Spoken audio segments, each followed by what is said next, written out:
Olá, boa noite a todos. Eu sou a Carla, muito prazer para quem não me conhece. Eu sou a fundadora da Educantes. É um enorme prazer compartilhar com vocês esse grande sonho que é a Educantes para mim. E nada como começar, então, né, com o pé direito, com a nossa semana, então, de educação e tecnologia, com profissionais tão bons e qualificados quanto o Felipe e o Murilo. São ótimos para abrir e para dar esse gostinho do que a Educantes para vocês.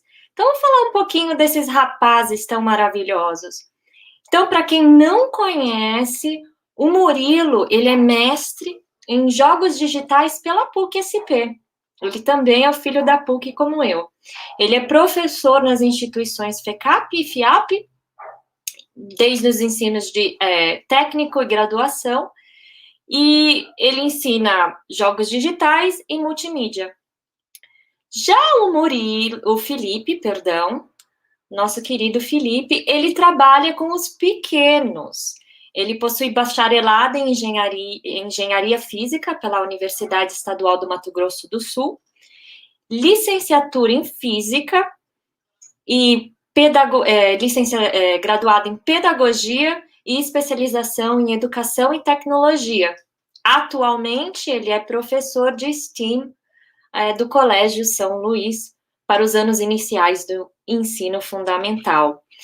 E hoje eles vão, então, dar início a essa nossa conversa sobre o que é o STEAM e qual que é a importância do STEAM para a educação atual.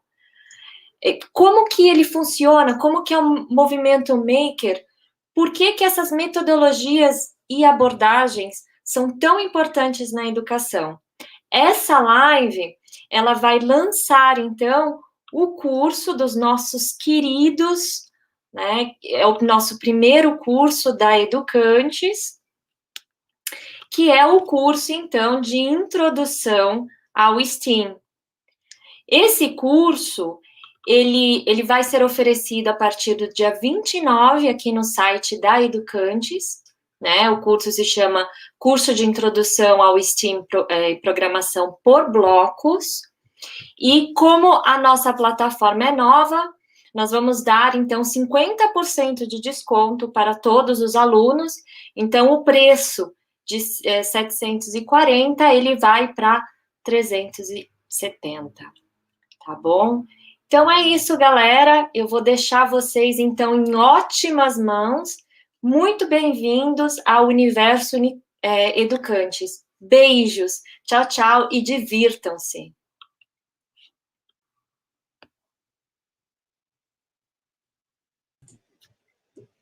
Olá, Murilo.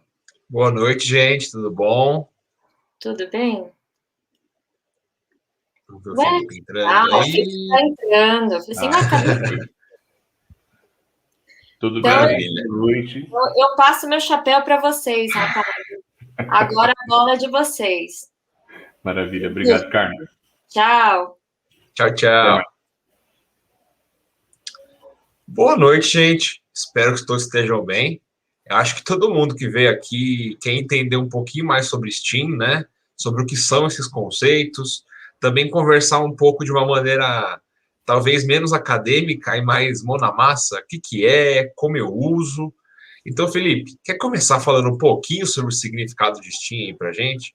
Vamos lá. Boa noite, né, a todos, novamente, então.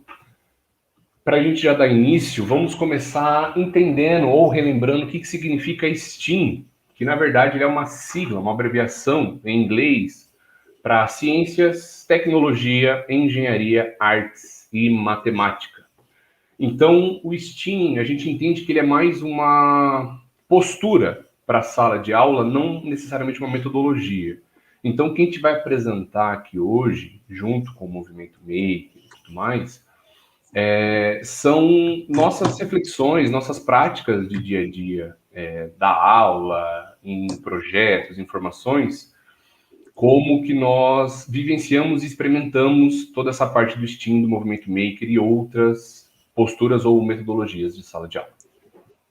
E o que eu acho legal da gente começar falando é que as pessoas têm uma noção do STEAM como uma coisa muito de exatas, que só o professor ali de matemática, física, química consegue usar, quando na realidade a gente fala de STEAM como uma metodologia, assim, uma abordagem, né, em que você consegue, na realidade, imaginar que essas barreiras entre disciplinas, elas não existem naquele momento, e pensar, nossa, mas esse projeto aqui, ele pode exercer um pouquinho de produção de texto, um pouquinho de física, um pouco de química, artes, é uma coisa assim, sem barreiras, realmente.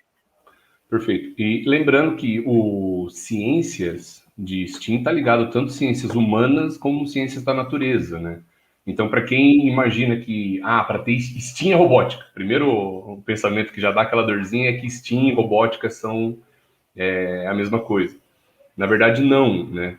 Então, quando a gente pensa na parte de ciências de STEAM, a gente também está pensando na parte de ciências humanas, assim como a parte de arte envolve toda a parte de comunicação, expressão, postura. Então, não é nada relacionado apenas para exatas. Pelo oposto, exatas, humanas, comportamental, socioemocional, envolve muito mais do que contas e projetos de matemática, física, química, né? Tem uma galera dando boa noite aí pra gente, só retornando boa noite de vocês aí. Maravilha. E outro ponto legal do STEAM é que a gente tem uma noção também que ele é aquela coisa muito de fundamental, de escola. Sendo que, na realidade, quando a gente para pensar realmente, o STEAM ele pode ser aplicável desde aquelas séries mais iniciais, às vezes com menos tecnologia, uma coisa mais mão na massa, e ela vai ganhando corpo ali no ensino médio, até numa graduação. Você vai encontrar hoje muitas faculdades com espaço maker, que é justamente para que a gente utilize ali toda a abordagem de STEAM que consiga quebrar essa relação um pouco das matérias. Então, não pense que o STEAM vai ser uma coisa que você usa do primeiro ao quinto ano. Na realidade, você vai usar desde o mais pequenininho até ali os 80 anos, tranquilamente, se não mais. Se não mais. Acho que é válido comentar também, então, como que a gente tem essa certeza de falar isso, acho que a gente pode colocar uma certeza, porque faz parte do nosso dia a dia, né? De novo, como eu trabalho com os pequenos na matéria de STEAM, e o Murilo já trabalha com os mais velhos, o pessoal da graduação, até pós, a gente vê que essa postura e essas abordagens se aplicam para essas diferentes faixas etárias. É claro que você tem que adaptar projeto, postura, conversa, o diálogo, os desafios, tudo é adaptável. Mas, sim, é possível você aplicar independente da faixa etária que você está trabalhando, né? E o STEAM, eu acho que assim, para finalizar que dá para falar aqui umas 5 horas seguidas sobre STEAM, né? Mas para finalizar nessa introdução sobre STEAM, a gente consegue imaginar ele em contextos públicos e privados. Eu acho que isso é muito legal de comentar, porque como você pode exercer ele com uma série de ferramentas, desde recicláveis a kits ali eletrônicos, você não tem uma limitação de, não, só nesse ambiente aqui eu consigo utilizar. Na realidade, você consegue utilizar desde colégios públicos a particulares, a uma série de ambientes formais e informais diferentes de educação. Perfeito.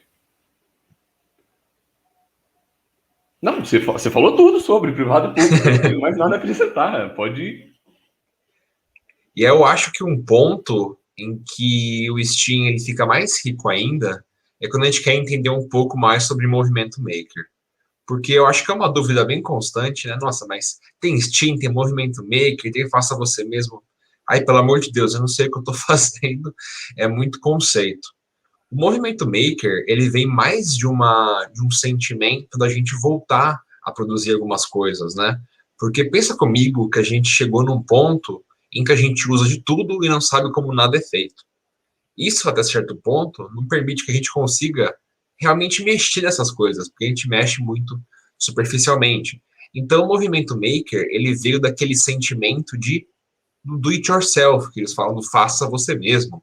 São duas coisas ali muito juntas. Então, se eu tenho STEAM, que é uma abordagem que me faz repensar a educação como algo de projetos, como algo em que as disciplinas são mais integradas, por que eu não vou aproveitar do movimento maker, que é justamente trazer toda uma ideia de produção, de vai lá, testa, erra, entre outras coisas. Perfeito. Pensando que o Steam, o Movimento Maker, eles traz muito do mão na massa, né? O Steam, pensando que mais uma postura e outro está mais para uma metodologia. O Movimento Maker está mais para uma metodologia que te traz esse do it yourself, mão na massa, faça você mesmo. Então, é bem bacana pensar e considerar como que eles se completam. Nós não temos o caso em que um substitui o outro. Na verdade, você consegue usar o Movimento Maker dentro de Steam, ou ambos juntos, certo? Assim como você consegue usar outras metodologias, como aprendizagem baseada em projetos, gamificação, aprendizagem baseada em problemas e por aí vai. E voltando até o ponto que o Murilo comentou sobre poder aplicar em públicas ou privadas. A parte do movimento maker também influencia, como essa parte de construção vai te incentivar a construir com o que você tem. Às vezes é reparar um brinquedo que você tinha, ou um equipamento em casa. E o brasileiro é bom nisso, porque essa é a famosa gambiarra, né? Exatamente. Fita isolante, presilha plástica e Durepox, a gente conserta qualquer coisa em casa. Então, o movimento maker traz um pouco disso, de construir protótipos, projetos, coisas de teste rápido. E isso se aplica muito bem em Steam. E você consegue fazer isso com materiais de baixíssimo custo e fácil acesso. Porque o que a gente está falando aqui não é sobre, eu vou construir um foguete e sair da Terra. A gente está falando de produções que vão trazer autoria para o aluno. É desde ele imaginar um protótipo de uma casa automatizada que seja e conseguir exprimir isso com materiais simples, materiais um pouco mais complexos.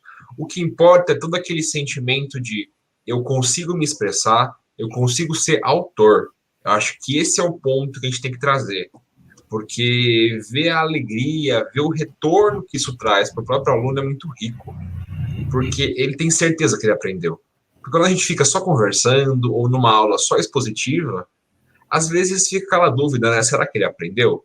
Agora, quando ele cria um projeto e a partir desse projeto ele chega e te mostra, poxa, ele passou por vários passos ali e ele teve que aplicar o conhecimento. Então não tem como falar que ele não aprendeu, né?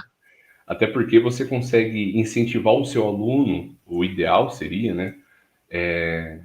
Que ele se atente a todas as etapas do processo do projeto. Então, desde o planejamento, a pesquisa, a construção, que ele registre tudo isso e que ele consiga apresentar no final. Então, como ele pegou desde o começo até o produto final, ou primeira versão do produto, ele consegue falar com mais autonomia, com autoridade, porque foi uma produção dele.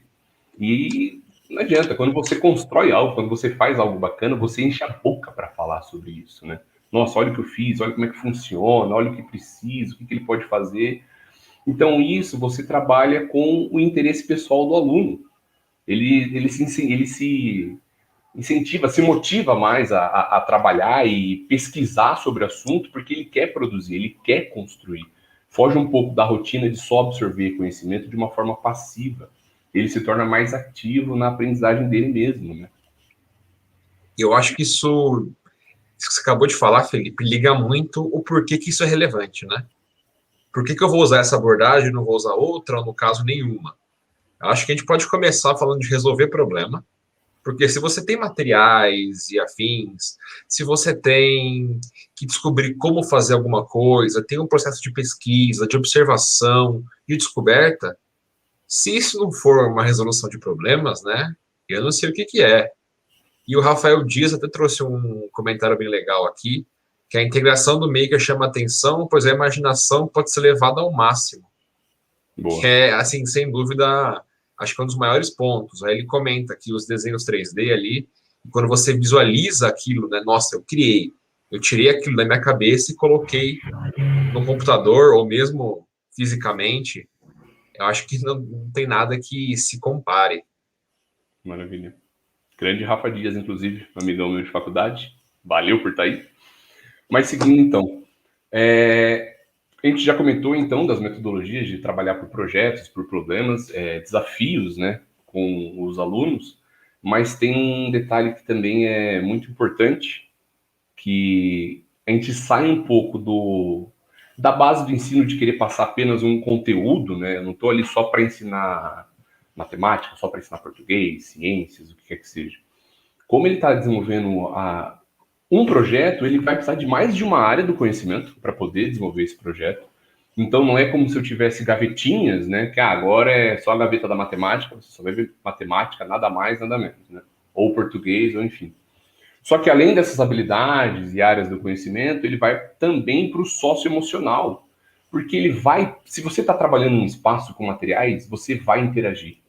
Então você vai precisar pegar material emprestado, você vai precisar de ajuda, você pode oferecer ajuda. Se você vai apresentar o seu projeto, como que você treina uma apresentação, você vai exercitar no aluno a fala mais clara. Ele vai precisar pensar em detalhes para poder apresentar o projeto dele, como se ele fosse vender esse projeto.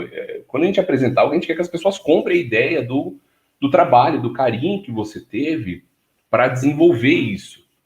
Então, você trabalha no aluno muito além dos conteúdos de sala de aula. Até mesmo a frustração, que é uma das coisas mais importantes de trabalhar com os pequenos, até com os adultos, na verdade. Tem muita gente que não está bem com frustração até hoje.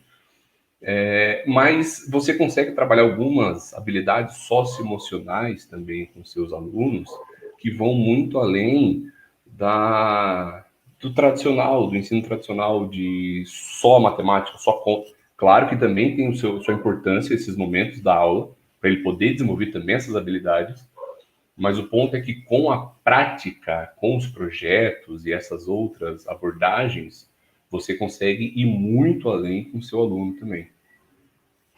Eu acho legal, porque quando a gente pensa nisso, ele tem aquela questão dele lidar consigo mesmo também, né?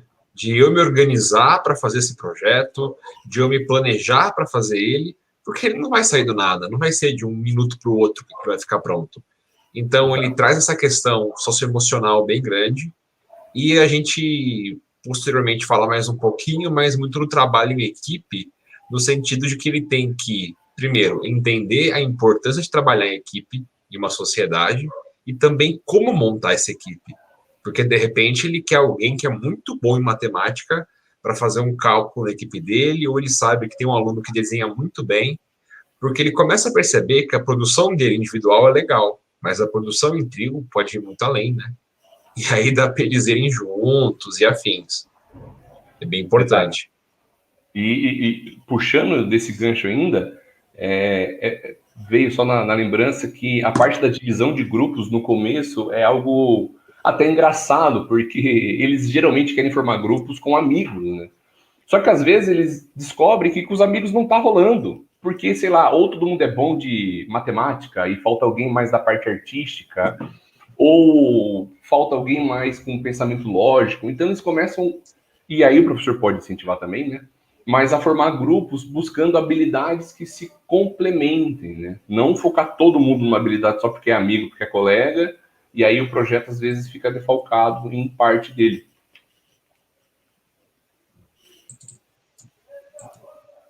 E uma coisa que eu acho bem legal é que, querendo ou não, enquanto está fazendo isso, você vai aprender tecnologias novas.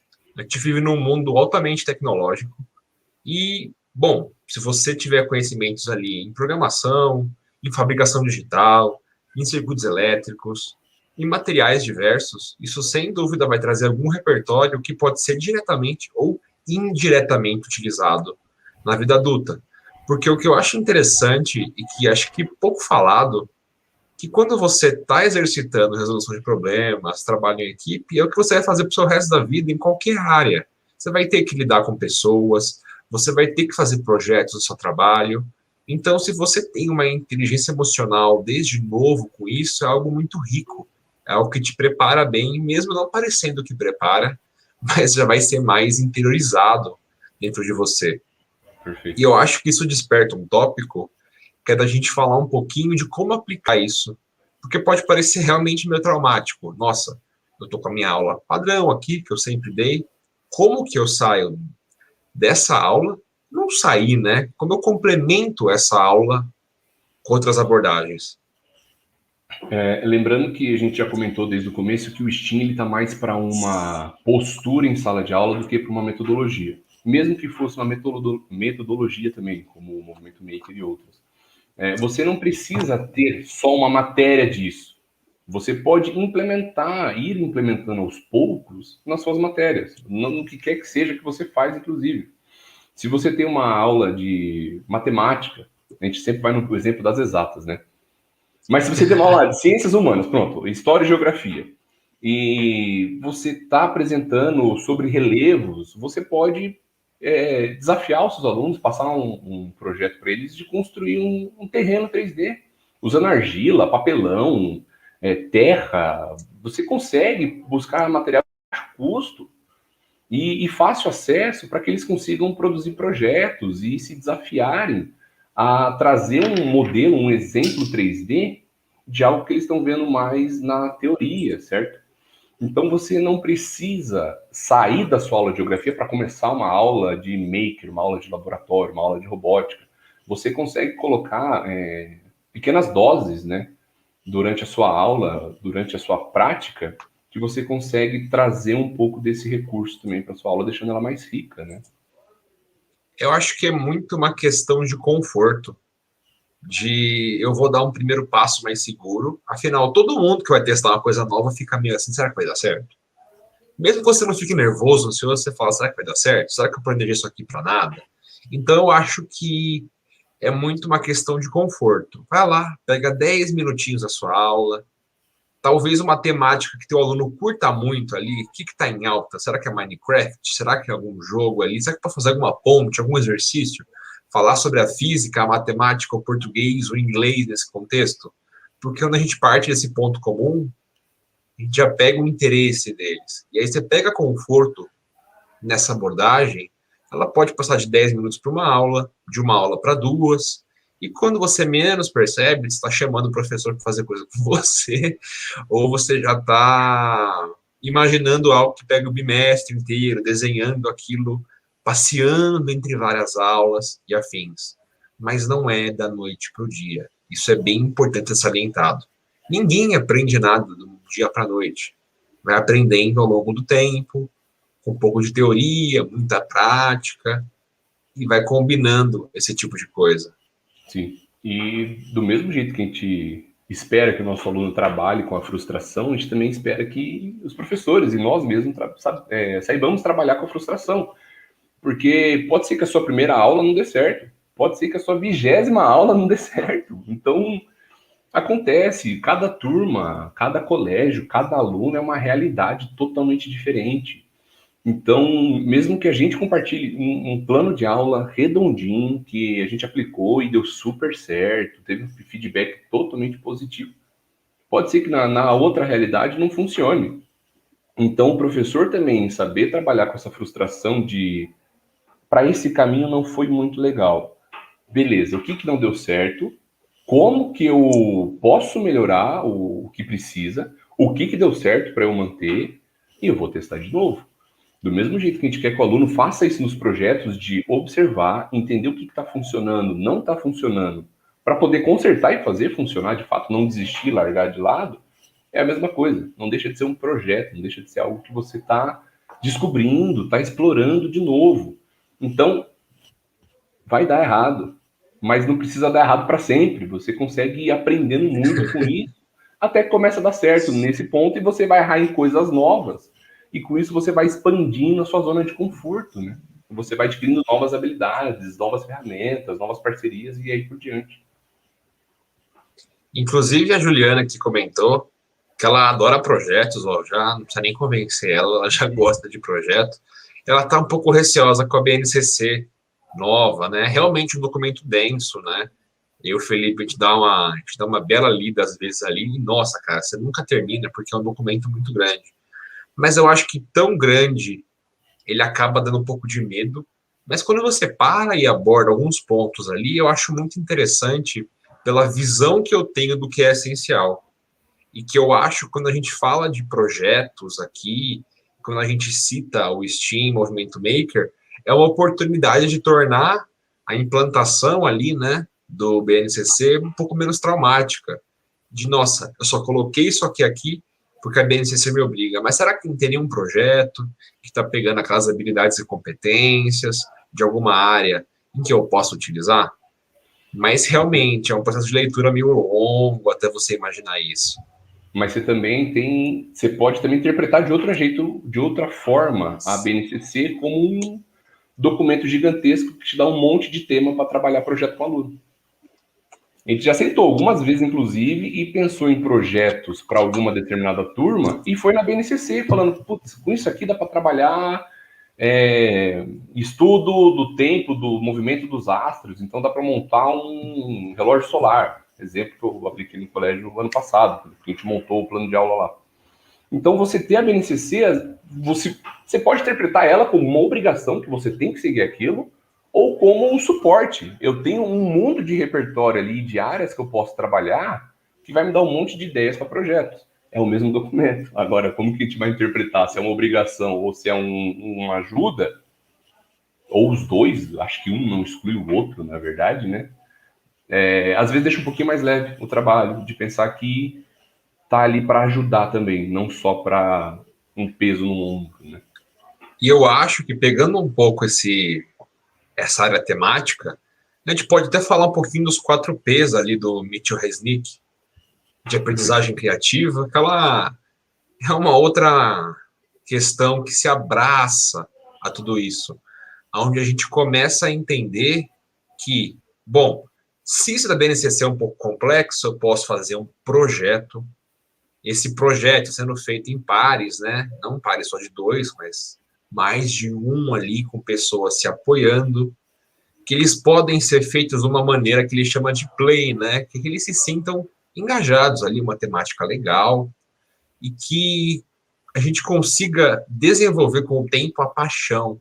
Sabe aquela coisa do aluno falar, nossa, olha que legal que eu fiz? Isso vai para uma criança de 5 anos e para um adulto de 25.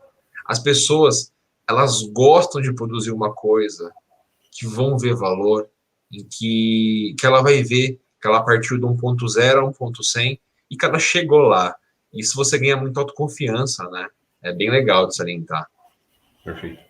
Só para contextualizar, né, o Mitchell Resnick, a gente está falando do livro do Jardim de Infância para a Vida Toda. É bem conhecido, inclusive, mas só para garantir, né? Então, ele traz os 4 P's, que é projetos, parcerias, play e... Projeto, parceria, play e paixão. Lembrando, eu acho que isso é muito importante de deixar claro e reforçar sempre que for preciso, que tudo que a gente traz para os nossos alunos serve quase que em dobro para a gente. Do mesmo jeito que a gente espera trazer um projeto que eu consiga pegar na paixão do meu aluno, o projeto em si que ele vai estar trabalhando, que ele forme parcerias para poder desenvolver e que o play tanto de se divirta quanto de iniciar algo, que ele consiga ter tudo isso, isso se aplica 100% no professor. Que ele tenha paixão nas aulas que ele está dando, de trazer novas aulas, inovações para a sala de aula dele, que ele forme parcerias com outros professores, porque você não precisa saber de tudo. Gente, a gente nem vai conseguir saber de tudo, a gente não sabe de muita coisa, são várias áreas, vários mundos diferentes, várias realidades diferentes. Então, você não precisa se sobrecarregar, e se você está pensando em um projeto integrador, que você vai ter matemática com geografia, você não precisa começar a estudar matemática se você é um professor de geografia. Pede ajuda, forma uma parceria. Como que esse projeto começa na sua aula e finaliza na aula de matemática, ou usa a aula de matemática como recurso, que eles consigam desenvolver algo além. Então, o professor também formar essas parcerias é muito importante. É um projeto para o professor também, a trabalhar com projetos, ele vai ter que pesquisar, vai ter que montar um plano de aula, vai ter que se preparar para tudo isso, certo? E não deixa de ser um play, ele vai ter que iniciar, ele vai ter que testar algumas vezes até dar certo.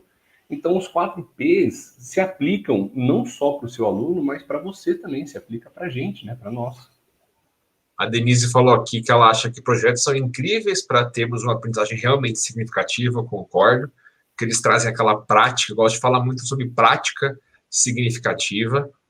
A professora Kalinka Fernandes, ela falou que numa aula de física de circuitos, ela levou uma placa-mãe queimada, olha aí, material em abundância, né? todo mundo tem qualquer lugar vai ter uma placa queimada, e para eles verem os componentes que estão estudando, assim, então saiu do desenho da apostila, né? Saiu da imagem do Google. Eles pegaram a placa ali na mão e viram o que aquilo aplica realmente. Isso que é bem interessante. E a Denise também falou um pouquinho aqui sobre o STEAM, né, como uma abordagem baseada em projetos. Realmente não tem como imaginar o STEAM sem algum tipo de projeto, por menor ou mais rápido que ele seja. E eu gostei do comentário que ela fez também, de talvez a gente precise repensar o que é dar certo ou não. Bom, como toda live que a gente está fazendo, sempre vai ter alguma moto passando, alguma coisa, né? Todo mundo está acostumado já com aulas online, enfim. Essa parte de dar certo ou não, realmente é muito importante repensar, porque isso, de novo, que serve para aluno, vai servir para professor. Porque o que é dar certo, né? Às vezes você acha que sua aula não foi tão do jeito que você queria, então fugiu, deu errado, mas às vezes os seus alunos adoraram do jeito que você trouxe ou como você abordou, e para eles foi uma baita de uma diferença, uma baita de uma realidade nova, que para você talvez não tenha o mesmo sentimento. E isso também traz para aluno, quando ele está fazendo algum projeto, você vai pensar, você pode imaginar que os alunos vão seguir por algum caminho, que eles vão produzir alguma coisa, e eles vão para outro lado, totalmente nada a ver o que você planejou. E você aprende um monte de coisa com eles, inclusive. Novas soluções, novas propostas. Então, de fato, esse dar certo é muito relativo, né? Não é 0 ou 1, deu certo ou deu errado.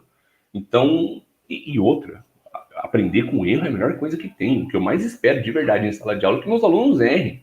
Porque quando você erra algo, você tem que parar, observar tudo de novo e entender onde foi seu erro, o que aconteceu que não saiu do jeito que você esperava, e se isso é positivo ou negativo. Quando você faz algo e dá certo, muitas vezes você não dá o valor para aquilo e para repensar o que realmente fez dar certo. Então, deveria ter uma metodologia de aprendizagem baseada em erros, né? Você vai fazer várias aulas incentivando os alunos a errarem e eles aprendem em cima disso. Quem sabe não sai mais um para frente. Mas, de fato, essa parte do acerto e do erro é bem delicada e bem interessante, né? De se trabalhar independente do que seja aluno, professor. E até porque o STEAM, ali, quando você for trabalhar em uma aula, ele pode ter abordagem com circuito elétrico, com programação, com recicláveis. Então, se a gente parar para pensar, não tem como alguém saber tudo isso. E eu acho que isso linka muito com outro ponto, que é o perfil do professor maker. Que eu já ouvi professores falando, isso não é para mim, é um pouco levado para o cara de tecnologia, sendo que existe um estereótipo do que é o professor maker, o professor STEAM, e na realidade esse estereótipo não deveria existir, porque cada professor vai trazer um aspecto diferente. Perfeito. Se ele é uma pessoa mais artística, ele vai trazer essas influências e como criar arte, como relacionar arte com matemática, com inglês e afins. Se o professor é de exatas, talvez ele, é claro, ele vai imprimir mais isso na aula dele. Mas a gente tem que acabar com essa coisa de ter um pré-requisito. Na realidade, não tem. Você quer dar uma aula legal, diferente? Esse é o pré-requisito principal, na minha concepção. Perfeito. Inclusive, a gente tem professores próximos, amigas nossos, que são formados em artes, por exemplo, e são professores de espaço maker hoje em dia. Então, eu sou professor de jogos que trabalhei em espaço maker. Exato. Áreas distintas. E o Felipe, engenheiro. Ok. Talvez eu caia mais no estereótipo, mas, enfim, existem também. Eu tenho até amigos que são, né? Tenho até amigos que são da parte de humanas do espaço maker. E é legal pensar também, voltando à parte dos recursos para você poder implementar isso na sua aula ou no seu dia a dia. Repare que em nenhum momento a gente me ensinou que você precisa de um espaço maker para poder começar a ter isso nas suas aulas. É claro que é um baita de um recurso você ter um espaço desse dedicado na sua escola, ou usar um Fab Lab, que existe alguns Fab Labs em São Paulo, que você consegue usar para planejar algo, construir algo ali, mas você não precisa necessariamente ter isso para começar a trabalhar com isso, certo? Dá um adianto, te dá um up, você tem um ambiente para trabalhar, mas é gostoso que o aluno entenda que a sala de aula dele é um espaço maker. que você consegue montar maletas de materiais e pedir que os alunos tragam materiais como recicláveis eletrônicos, ou que você trabalhe em uma sala de informática. Muitos colégios ainda têm a sala de informática, né? Você consegue trabalhar programação com eles nesses espaços. Então, você não precisa de um baita de um investimento para poder começar a trabalhar com isso. Pelo contrário, você consegue começar super simples e até ir incentivando o ambiente de trabalho onde você está, que isso dá certo. E aí, quem sabe, um pouquinho mais para frente, você consegue um recurso para que se tenha um espaço e assim mais recursos e aí por diante. Mas realmente, aquela ideia de que uma sala de aula já deu cursos, formações e afins, era uma sala de aula normal. Aí chegava gente cheia de muamba e aquilo virava a sala maker. Isso é uma coisa bem legal de imaginar. Então, se tem o espaço, bom. Se não tem, também tá bom. Mas a gente faz ele emergir de algum lugar, com algum conteúdo. Dá uma boa noite aqui pro Marcelo, que ele chegou. Fala, Marcelo. E eu acho que é até legal, já que a gente está falando do perfil desse professor, que é um cara que, bom, ele quer aprender uma coisa, ele é criativo, ele está aberto a esse conhecimento. Eu acho que o diferencial de mercado também existe. Eu acho que é um ponto interessante. É óbvio que a gente pensa muito em como que a aula vai funcionar, de trazer uma experiência melhor, mas é um diferencial no perfil do professor, porque existem escolas que ou valorizam muito que professores de disciplinas tenham essa mentalidade, ou escolas que procuram por uma pessoa específica de STEAM para trabalhar em uma disciplina no contraturno, ou mesmo para trabalhar em laboratório STEAM, ou mesmo coordenar essa área dentro da escola, isso dá um trabalho também. Então, é uma habilidade crescente. Em 2015, quase nenhum colégio tinha um espaço. Em 2020, 2021, aqui a gente vê que esse número está crescendo. Seja um espaço simples, a salinha de informática adaptada, como espaços mais complexos. Exato. E, infelizmente, tem muito colégio que tem um espaço, mas não tem um profissional ali que consiga, de fato, seguir o projeto. Às vezes porque, enfim, construiu muito na emoção, achando que seria algo simples. De fato é, mas você precisa de uma dedicação. E não são muitos profissionais que têm hoje em dia dedicados, específicos, né, especialistas nessa área. Mas também tem outro fator que agrega muito, profissionalmente falando. Não deixa de ser um diferencial na sua aula. Você não precisa migrar para a área, agora eu sou professor maker, agora eu sou professor de STEAM. Pode continuar com sua matéria, pode continuar sendo professor de matemática, de história, de geografia, química, ciência, o que quer que seja. Só que você sabe trabalhar com metodologias ativas, você sabe trabalhar com aprendizagem criativa, você traz mais repertório para o profissional que você é. Então não deixa de ser um diferencial no mercado ter algo desse tipo, certo? Tem uma frase que é muito boa, né? Não, é muito boa que eu não lembro a frase direito, mas um aluno, quando se torna professor, nunca deixa de estudar, algo do tipo. Porque o professor está sempre se atualizando, sempre precisando estar buscando novos conhecimentos. E isso torna a gente um eterno aluno, né? Então, por que não continuar buscando novos conhecimentos em áreas que estão crescendo cada vez mais e que tornam a aprendizagem mais significativa para os alunos, certo? E a Juliana comentou aqui que ela tem um laboratório portátil para fazer umas aulas experimentais, então ela está comprovando o que a gente está dizendo aqui. E o Rafael falou um pouco também sobre trazer afinidade com a IC, né? Iniciação científica. Então, poxa, o aluno está na sala de aula, pesquisando, fazendo tudo isso. Isso vai puxar alguma coisa em alguns, de eu quero fazer pesquisa, é valorizar a ciência. Quando a gente fala ciência, a gente não está falando de uma ciência específica. Eu estou falando de ciências humanas, ciência da natureza, a gente está falando do ato de fazer ciências, né, de pesquisar, de ir atrás disso. Investigar, testar, tirar hipóteses e essa parte do fazer ciências e divulgar ciências também é muito importante, né? O fato do aluno se incentivar e aprender a divulgar o conhecimento que ele teve. Que não é que o colega está colando dele, ele está aprendendo com o colega está aprendendo com ele. Isso é muito valioso também, você trazer essa cultura do compartilhar, né? Fazer ciências e compartilhar, divulgar ciências. Isso também é muito bacana. E aqui apareceu uma pergunta muito legal de se não precisa de formação específica para ser professor STEAM. Na realidade, não. Na realidade, você pode ter qualquer background, qualquer fundo ali de estudo. Ó, 3 exemplos. Tem engenheiro, tem professor de jogos digitais, já vi professor de física, professor de arte, professor de geografia, biologia. Então, é aquela coisa, a pessoa tem que ter afinidade com educação, ela tem que entender a base do STEAM, e a partir disso, são habilidades comuns para todos nós. É claro que todo curso a mais que você faz, toda conversa a mais que você tem com alguém, toda live que você assiste, ou você consegue buscar informações de vários lugares diferentes. Mas não existe uma formação específica para isso, porque não é uma metodologia o STEAM, ele é mais uma postura. E mesmo o Maker, por mais que ele seja uma metodologia, existem N formas de você aplicar isso. E, de novo, o que funciona comigo. Eu estou compartilhando uma experiência que funcionou. Não vai ser regra que vai funcionar em todo lugar. Foi testado e deu muito bem. Deu muito bom em algumas situações. Pode ser que não dê. Então, por isso que também é importante você nunca buscar o conhecimento em só uma única fonte. Que você saiba pesquisar em vários lugares, trocar ideias, trocar informações e conhecimento com vários professores, educadores.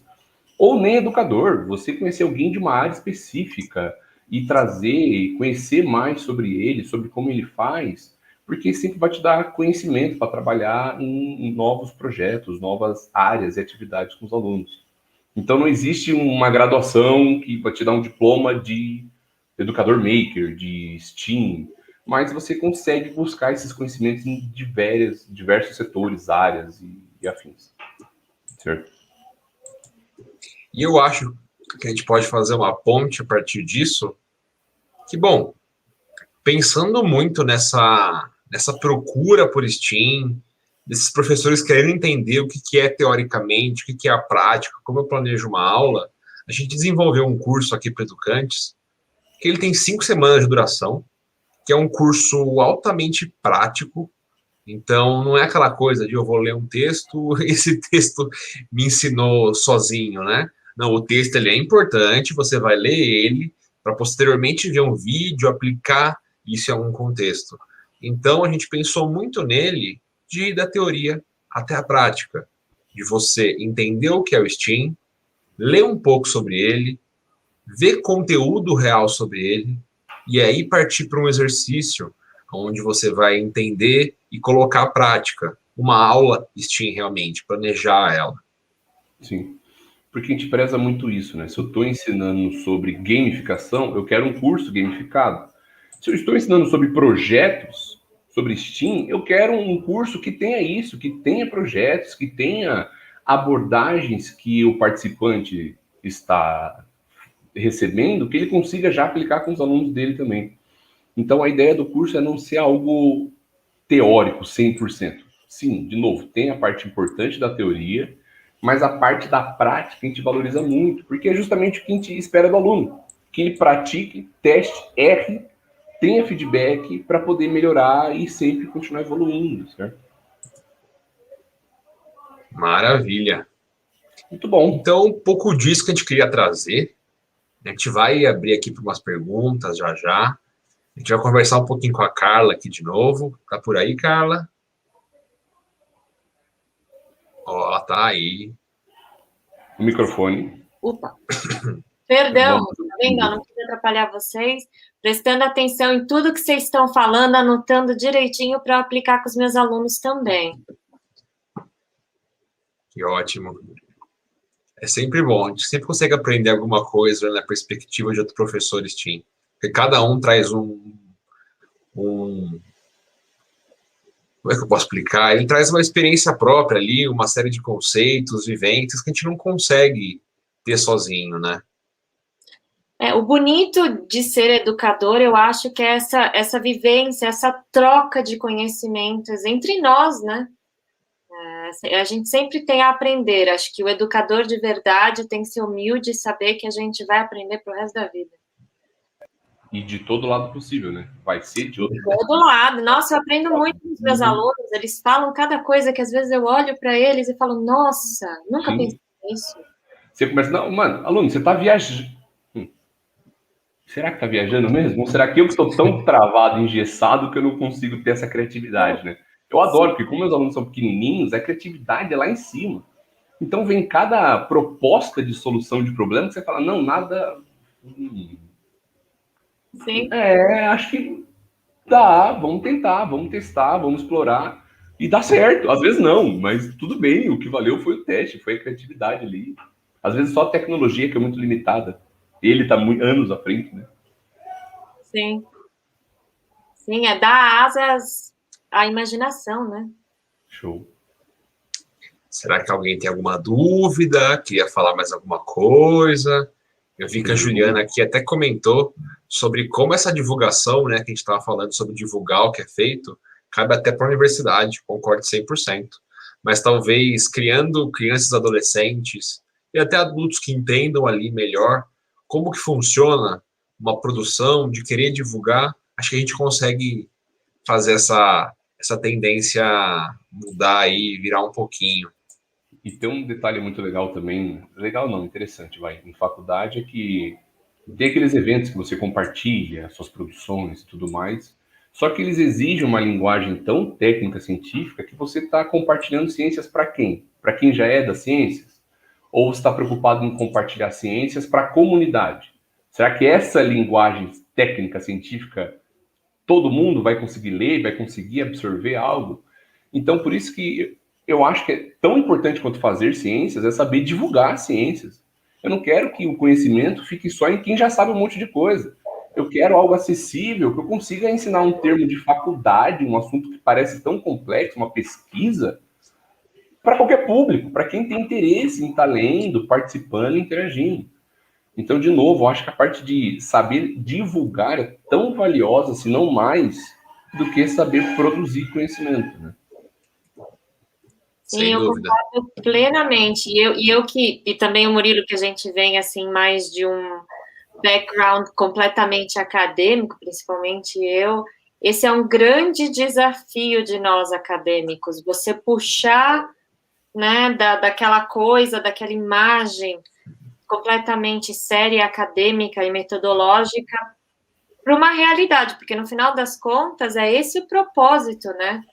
Ou pelo menos deveria ser o propósito dos estudos, né? Que eles deveriam ser aplicáveis. Perfeito. Bom, alguém? Alguma dúvida? Aproveita. Eu tenho uma legal. curiosidade. Então, como que você faz para você aplicar o STEAM numa sala de aula que ela é completamente...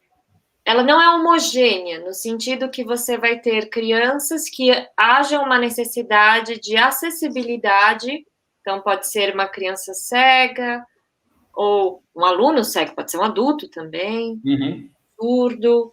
Como que você vai trazer isso, então, para o universo, né? Como que você vai adaptar? Porque você sabe que a Educantes, ela sempre tem essa preocupação da educação assistiva. Então, como que você faria isso? Perfeito.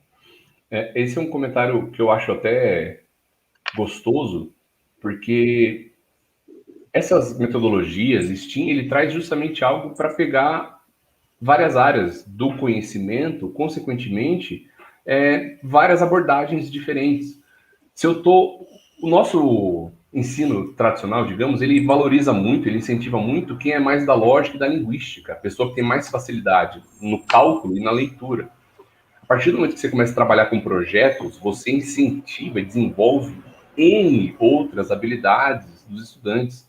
Coordenação motora, fala, comunicação intrapessoal,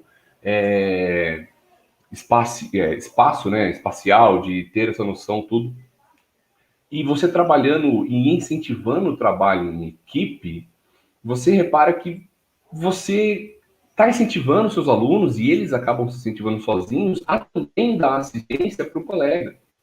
Então, se o problema é uma leitura, você tem toda a parte do tato de construção, de escutar, da fala, você torna algo muito mais acessível. E, inclusive, é muito interessante fazer projetos com os alunos sobre acessibilidade.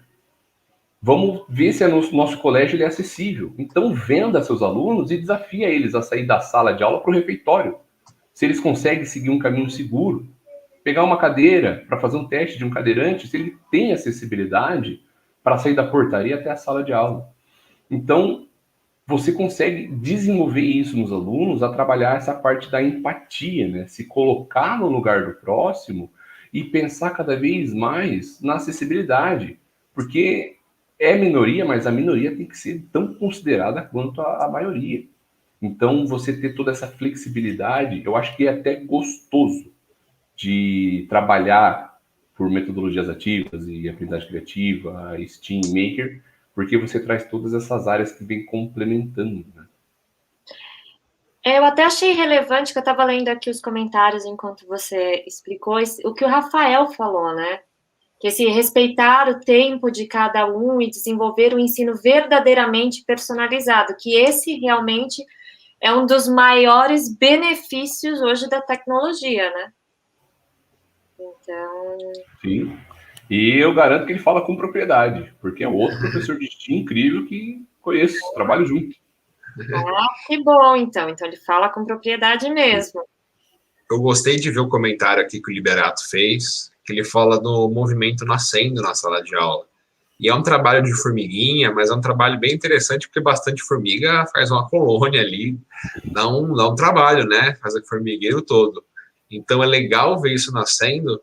E a Carmen até comentou que ela fala sobre como os alunos começam a aprender a se divulgar, fazer uma divulgação, que inicialmente ela é uma divulgação científica sem muito critério, né? Uma coisa mais básica, mas que, bom, ele pode aprender a divulgar outras coisas com isso. Ele pode ter interesse em fazer artigo, ou mesmo de ir para uma área de projetos no mercado, mas de qualquer maneira, divulgar, registrar, são coisas muito importantes que fazem falta para professores, para alunos e para pessoas que trabalham em qualquer área. Perfeito. Sim.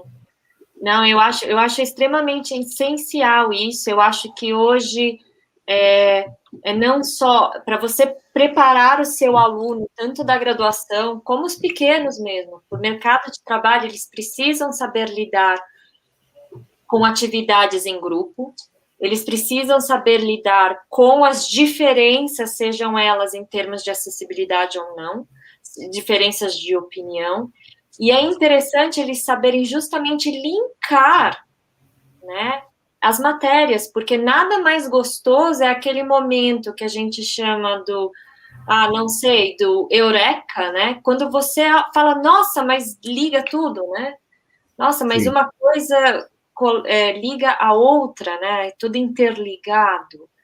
Então, eu acho isso extremamente importante, e eu acho que debater a educação, o ensino, principalmente agora, com a tecnologia, neste momento que nós nos encontramos, é muito interessante, né? Porque tudo mudou rapidamente, e aí, como nós ficamos, né?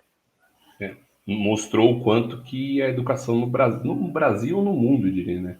Tá atrasada, né? É o mesmo forma de ensino desde sei lá quantos anos atrás, quantos séculos atrás.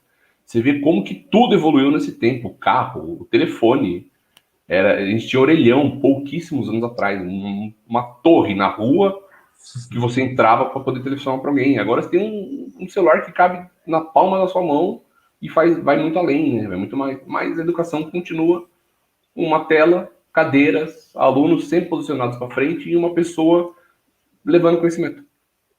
Pois é, até eu aproveito então para falar, né, que a nossa plataforma ela tem cursos grátis, né, e cursos pagos, e justamente para debater essa necessidade do ensino online, como que a gente faz, qual que é a diferença do ensino de emergência, né, e do ensino online, do híbrido, nós então criamos um curso grátis, que ele vai ser lançado no dia 29, que se chama Estratégias para o Ensino Online. Convido todos vocês para debater, porque eu acho que há, sim, como o próprio Felipe falou, o Murilo também já mencionou, uma necessidade de debatermos a necessidade de como que nós vamos lidar com a educação daqui para frente também, né? Porque, poxa, seria muito triste se depois de tudo isso, de tudo que a gente passou, nós voltássemos para o famoso giz, saliva e lousa, né?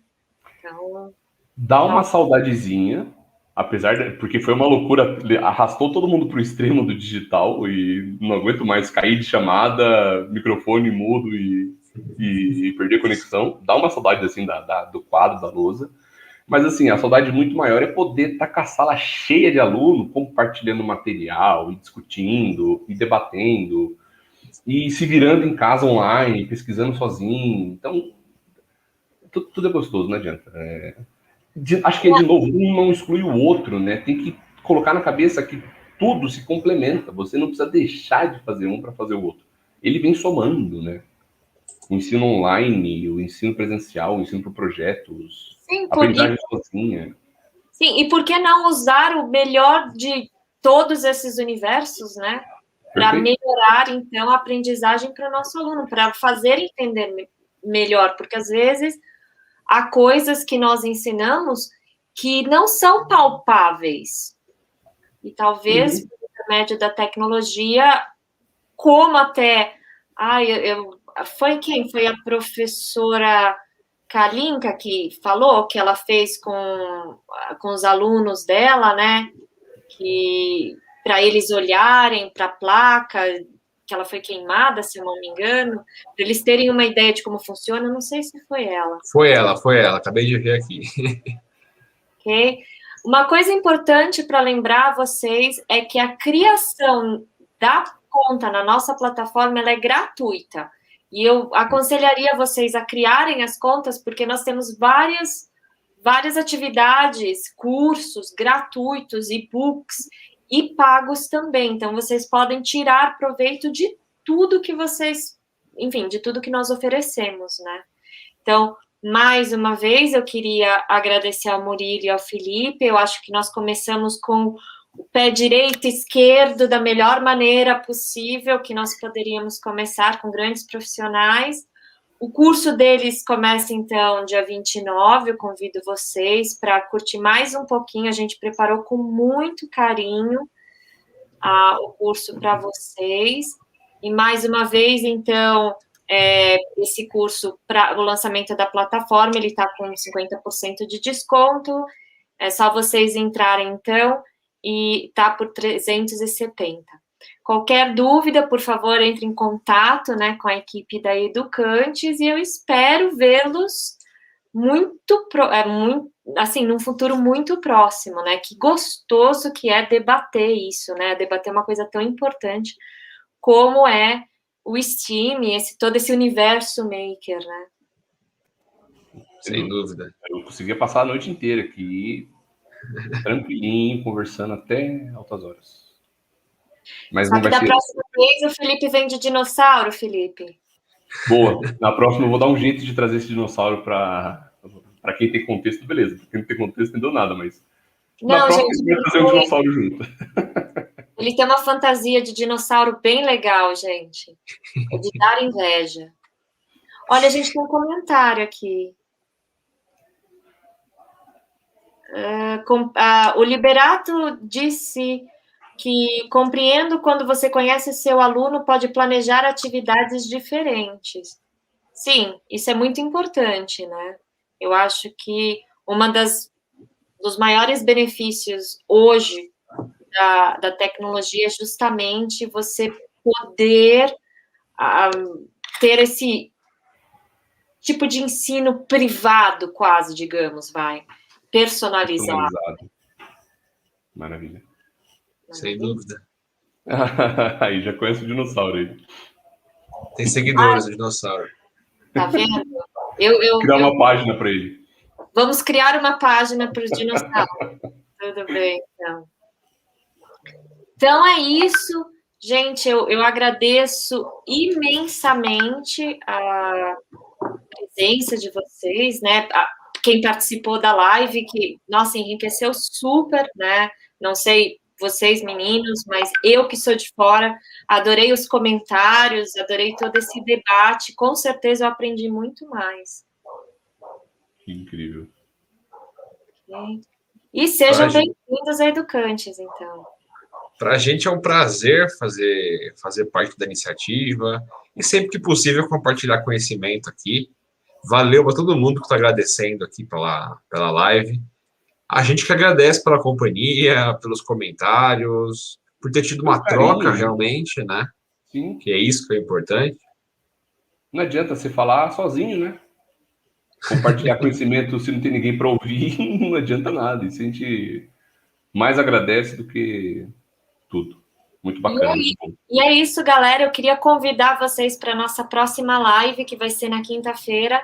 Na quinta-feira, a nossa design instrucional, a Fernandinha, a Fê, vai contar para a gente como que a gente criou, então, a Educantes, como que veio essa ideia, toda a parte tecnológica de e-learning que a gente usou, bem bacana, que vocês também podem usar na sala de aula. Ok? Então, é isso. Eu me despeço de vocês já com o coração apertado, porque eu estava super empolgada aqui. Eu, como Felipe, continuaria aqui até, enfim, altas horas, digamos. Tranquilamente. Ok? Então, gente, fechamos. Tchau, gente. Tchau, gente. Obrigado. Até a próxima. Até a próxima.